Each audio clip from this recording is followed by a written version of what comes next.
Hello and welcome to Euranet Plus Press Club debate. The European Union is preparing to launch the Conference on the Future of Europe. The proponents are saying that this will be finally the chance for citizens to get involved in the development of the future of the Union, while the critics or the skeptics are claiming that the outcome is basically pre-decided, and this will be nothing more than a talk shop that would lead to perhaps more Europeanization at the end of it. And in fact, many previous consultations and citizen dialogues have not led to any significant change in the way the EU is functioning. So is this going to be another talk shop? And why leaders are so often ignoring the suggestions of the public? This will be the topic of our this week's debate. Today's debate, and with me I have three great journalists from different European corners. First of all, our friend from Polskie Radio in Warsaw, Karol Surowka. Hello. Hello. Thanks for coming back. We were talking about a year ago on this show with you. Then Mathieu Bion, Agence Europe here in Brussels. Hello. A new guest on our show. And then another returning guest, Florian Edda from Politico. Hello. Hello. Thanks for having me. Pleasure. So, Florian, why don't we start with you? And I would like to ask, what's your general expectation of this conference? Is this going to work, especially at a time like this? Or is this going to be, just a show to please Emmanuel Macron, the president of France, or people like Guy Verhofstadt? I mean, it's probably too early to say. I would argue the executive board is setting up is discussing and deciding about the rules of the game, is deciding about the competences and the role and the tasks of the different fora and the plenary of the conference.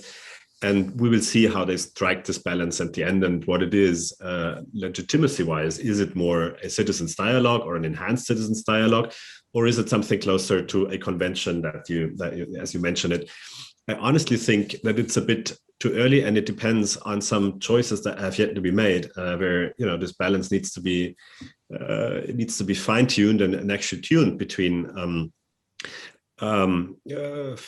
overdoing the expectations and then disappointing people and participants and the general public. We don't know yet, as I said, where we will find this conference on the scale of legitimacy. And we don't know yet how they will go about it and how the different fora, so the citizens' dialogues and this plenary that is probably consisting of members of parliaments will interact. But it is an interesting project, I find, to say the least, because of course there is, the institutional setup of the European Union as we know it. But we've also seen interesting political phenomena, like Emmanuel Macron himself, who is clearly, not a representative of the classic representative democracy that has made through a political party to the top of the party and then to the top of power. So there's different ways, and I think some of these new leaders, like Macron, is one, and perhaps to a different extent, Austrian Chancellor Sebastian Kurz, who has also made himself independent, more or less, from the party he represents. And they are all very much dependent on their own polling rates and on their own on what the people think of them. And I do think that there is a momentum for a better and a closer interaction with people. But as I said, we'll see in 2 years or in 1.5 years from now, whether in a year from now, whether this conference works. Mathieu, what's your take on this? The general take, I would like. Do you think that we can actually somehow measure the success of the conference, actually? If we talk about the success, whether it's going to be a success and how can we measure that? Well, I think it will be a success if this conference is able to influence the European project. And if we see that the proposals that will come from the citizens will be taken on board and applied at European level. That's the way you could measure that. If it triggers some new pieces of legislation or even some treaty changes. But yeah, as Florian said, it will be a very difficult exercise, but still it's worth trying. We can give it the benefit of the doubt because it's not even started, and it's a difficult situation because it's delayed. It's been delayed because of the sanitary situation. It's not settled yet. So when you debate, usually you need physical presence, and here it's still difficult to meet in person to debate properly, and the time is even shorter than what was forecasted at the beginning when the French President Macron launched the idea of this conference. So now they expect a first political event feedback in spring next year during the French presidency of the European Council. So I would say, no, it's worth trying. It won't be easy. And it will be a success if it can influence the European project. Now, Karol, unlike the two of the other guests, you are not based in Brussels, and therefore you are following more the Polish debates, or closer, I would imagine, than the rest of us. And therefore, I would be interesting to know how this conference looks from your perspective, even more so that the Polish government has been rather critical about this and was saying that this is perhaps politicians that are associated with the Polish government here in the European Parliament that rather say were critical about this, and they were saying that it's not particularly necessary. So do you think that Polish citizens might get involved, and the conservative part of the electorate might actually use this as a chance to say no to the things like ever closer union, or to the things that are so often criticized by the officials in Warsaw? Or will this be, let's say, a non-event for most of them? Well, it's definitely interesting to see how this will evolve in Poland, because, well, speaking from a Polish perspective, this is a big challenge for the Slovenian presidency to gain interest among the citizens of Poland. There's been a study conducted by the Polish Institute of Public Affairs that shows that a majority of Poles are already quite disinterested in politics. They have an aversion towards traditional media. They have an aversion towards politics in general, and if they do get involved, they prefer traditional ways of being socially active outside the internet. So it would seem we have another negative effect of the pandemic. Without the possibility to gather in real life, some young people may not get involved at all. So in Poland, amongst people between the age of 16 and 29, we already have an issue with engagement in politics in general. And then when we add European politics to it, it becomes even more difficult, because even though between 80 and 90% of Poles are happy with Poland's membership in the EU, only around 20% they have declared they have a good knowledge about European institutions, that according to a 2013 study. So this will be quite a challenge, in my opinion. But if it will succeed, it will be, I think, a great impulse to boost similar initiatives in the future. Okay, so people are somewhat, disengaged with politics, as they are in many countries, you were saying, but also then there might be. Do you think there might be playing a role, this kind of internet conference fatigue, the fatigue of all sorts of different political or otherwise events that are happening in an online debate, that at least I'm facing more and more on different events, and people would like to meet in person rather, but then that probably will not be possible so much, at least until the second half of this year. Is this a factor in Poland? I would say definitely, yes. As I said, people who are absolutely fluent in the usage of social media, video conferences, still declare that they're somewhat aversive to this mean of communication after all these Zoom conferences, after all these days and weeks and months of working from home office. So they're eager to, if they are eager to participate in politics, they really want to do it in an active, old-fashioned way. We've seen marches and protests in Poland in the last months, even though the lockdown, even though the restrictions. So I would say that if Poles had the possibility to participate in person in any form in this conference, it would be easier to gain their engagement.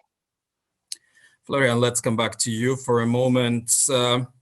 We've seen, other attempts before when the European Union is trying to consult the public.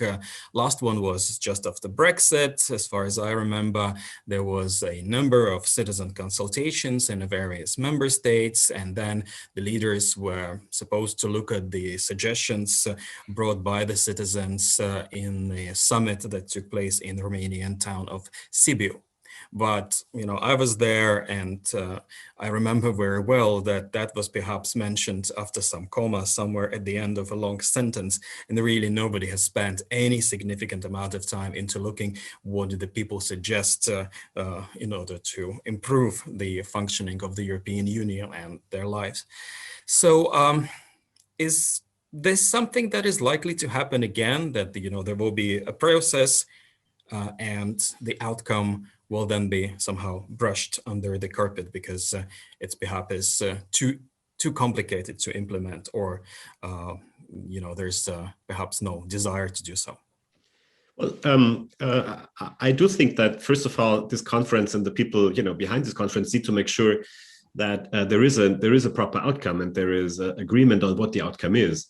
One of the risks that I can see is that you let people talk about, that any of these citizens panels talk about everything, and then there is an unclear outcome or no outcome at all. So I think,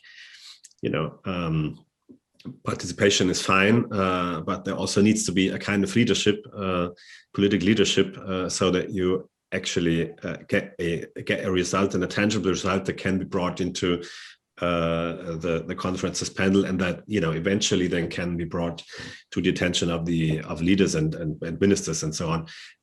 So part of this is probably procedural and structural. Other things are, of course, more on substance, and we've seen a certain fight and reluctance from the parts of the council, more than from other institutions, because they feared exactly that the results might be all too meaningful in the end, and people might call for radical things that cannot be done, that cannot be implemented, that cannot be delivered to them for a variety of reasons. And it's easy to say this is only because of the will to block and of a certain self-esteem by some leaders that they are the ones in Europe who are to decide. But in the end, there is the question of expectation management. So what is if there is an overwhelming vote by that conference, which is still not a European institution, so it's not in the treaty. It's an interesting exercise for people to participate. But what if they call for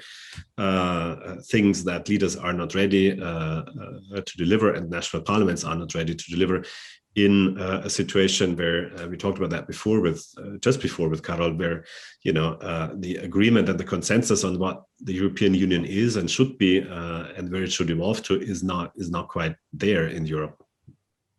That's true. There are so many opinions on where and how it should go. Perhaps maybe a little bit more prosperity is something that we unite most of the people. So the financial or vaccine doses. That's true. That's true. Exactly. Mathieu, what's your explanation on why is it so easy often for the politicians to ignore the results of such consultations and debates with the citizens? They talk and it's fine, and then the caravan sort of moves on as it was always moving. because usually they have their own agenda. In some member states, they are not even obliged to consult with citizens or even parliament. In France, the French president doesn't go to the parliament before the European Council to explain its policy. So imagine if citizens ask the French government to move on certain policies, it's even more difficult for that. But here again, yeah, even the most federalists recognize that this exercise will be tricky to trigger some move at European level, because even them, they recognize that if you want to change treaties, you need a proper convention. And here again, we'll see if citizens will be able to attend the plenary session, if they will be part of the decision process of this plenary session, and what kind of feedback mechanism will be in place to verify that the recommendations will be taken on board. So, and then we know that at European level, there are so many different actors that at the end, the real political push comes from the European member states within the European Council, especially in crisis times. You know where the political power is. Exactly. Do you think that, as a French speaker, I presume you've been following more closely the climate assembly, so to say, that was created by the French president and his allies in France with the citizens to discuss how the climate change needs to be addressed? Do you think that somehow could be replicated on the European level, and was that a success that we could look for as a potential example?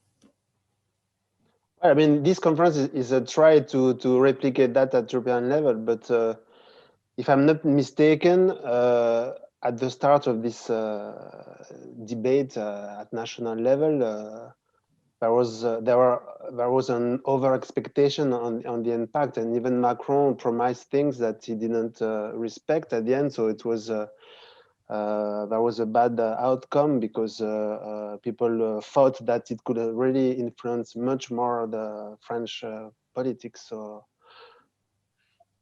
there are things that have been taken on board, but maybe less than people would have thought at the beginning. Exactly, and perhaps this is the risk that any type of public consultation is running. Karol, have anyone actually heard in Poland about this event? Because this is another layer of debate about conferences like this. This is for journalists, for us, so hard to talk about the event where nothing has been decided yet, where you're only invited to start talking about certain things. Is this been in the media in Poland? Are people talking about it at all? Or is it still, they're waiting sort of for the official opening and so on? I would have to say that the coverage in Polish media is limited when it comes to the conference on the future of Europe. I've actually checked the Polish news agencies before we started our debate. I haven't found a lot of mentions in the last months in the Polish media. There was one mention during the visit of Slovenian Prime Minister Janez Janša in Warsaw in the last week. He said that the Slovenian presidency intends to make the conference on the future of Europe one of the priorities of the Slovenian presidency. He talked about the involvement of young people in the conference. So this was something that was quoted, and I also, this was one of the subjects of the conversation between the Slovenian and the Polish Prime Minister here in Warsaw. Well, right now, as I said, the coverage is limited, but this might change when this actually starts to gain momentum. Finally, I wanted to touch upon this health subject because, as Florian was mentioning, vaccines is, I guess, something that everyone can now agree that we need more and better available and more readily available. Vice President of the European Commission, Dubravka Šuica, was saying in an interview that I had with her a while ago that she expected this might be one of the topics that people would like to talk about, because now the pandemic has brought that into the forefront, and that they might be willing to give more competencies to the European Union in the field of health. Others have suggested something similar. And therefore, the question to all of you, do you see that as one of the topics that is could be discussed, in part because this is one of the rare European Union subjects that actually almost anyone can comprehend, and that is quite close to people's life. Karol, let's start with you. Health. Well, definitely that is a subject that is or will be near to almost every European citizen, and it's one of the many subjects that actually Europeans agree upon. I remember a different initiative that is also civil-based in the past years in the European Parliament. That was the initiative to abolish daylight savings. That was a project that had an amazing, almost unprecedented support in many, many European countries. Petitions in this case have been signed in France, Germany, Denmark, Finland, the Czech Republic, and Poland. And after all this support, this initiative still got bogged down between the European Commission and the Council. So I think there's a plethora of subjects the Europeans agree upon, and we might see a lot of great propositions, great initiatives. But the real question, this is what Florian talked about, is whether or not this will have any effects in policy. And this will determine whether the Conference of Europe, in my opinion, will be a great success, a boost when it comes to civil involvement in European politics, or it will demotivate further young people as those that I mentioned. Florian, what's your take on this? Health, is this going to be the outcome potential? Well, certainly there is. I mean, in exercises like this, you cannot. You have to talk about what's on people's mind, and certainly the pandemic and all these questions, the related questions, are at the moment. And I guess if you want it to be, if you want people to have meaningful opinions on the European Union, then you better discuss things that are tangible and that are not as abstract as treaty changes often sound and are. I don't think that an abstract shift in the powers between the European Parliament, the Commission, and the Council are very much on people's mind, but health certainly is. And one more thing that I think will come up, or probably should come up, because there's not so much time anymore, is the European election law, because that was another. Karol cited one big disappointment for many people, but that was another one.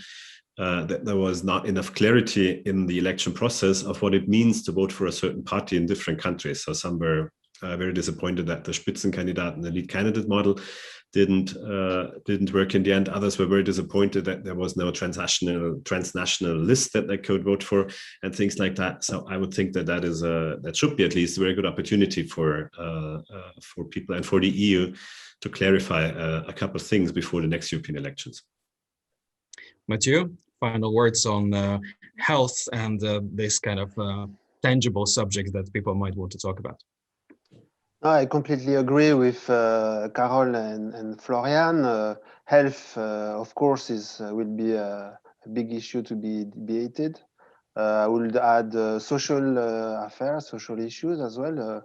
When you realize that there are not enough beds in hospitals, you could ask why is it so? So it's a national competence, but still, does public spending, can we influence public spending or the way it is counted at European level in the way that you can invest more in this social infrastructure? And then, of course, how to make the European elections more European. And of course, there is this concept of Spitzenkandidaten, who is an interesting one and does not interest only the European sphere, because if you believe in Europe, you could imagine that you could vote for candidates that are on the same list all over Europe.